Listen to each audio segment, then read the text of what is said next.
wanted to bring back this culture that we thought had been lost. The patterns mean where you are from. You know, we have different patterns, and you can tell a basket maker by their pattern.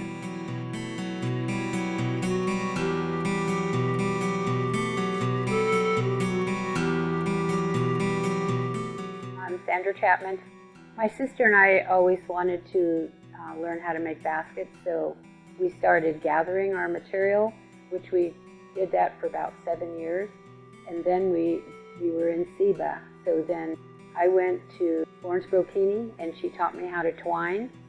And when she taught me how to twine, I said to her, "What do I owe you?" And she said, "I can't charge for something the Creator gave me." And I'll never forget that. They're beautiful, and you kind of think of them as that, as a piece of art or decoration or something. But when you really start getting into it, it's just so much more than that. It's more than a basket. Language and environment's connected. Of course, our plant names can tell us what the environment was like when European settlers or the Mariposa Battalion came in and chased our people out. She watched her grandmas make baskets or cook or do things in Yosemite and Albertel, and like they couldn't take care of the children. So like they did go to boarding school. And it's very difficult without our federal acknowledgement because we're not able to gather even in our homeland, Yosemite, because we're not federally recognized.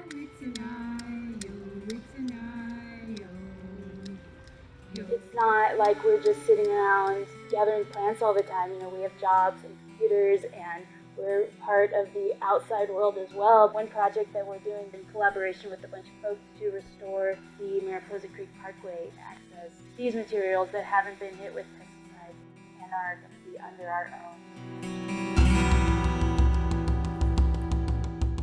We've been fighting for our acknowledgement longer than I've been alive, and I've known many elders pass on without that acknowledgement. People and nature are not separate. So the plants that are there now are invasive. They're from other places, and they take over because they have no competitors, or they have no, just nothing that can stop them. So they spread, and they take over the habitats of our native plants who get pushed out.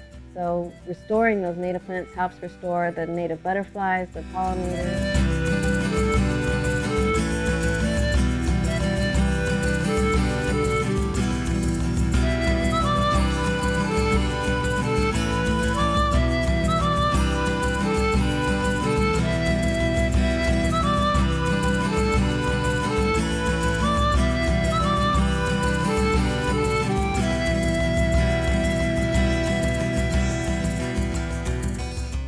It's amazing,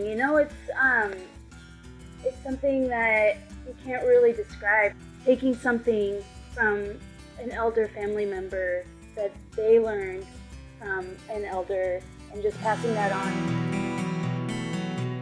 We're using pesticides on things, and some of our basket makers have gotten cancer because when you split the red bud, you put it in your mouth and you peel it.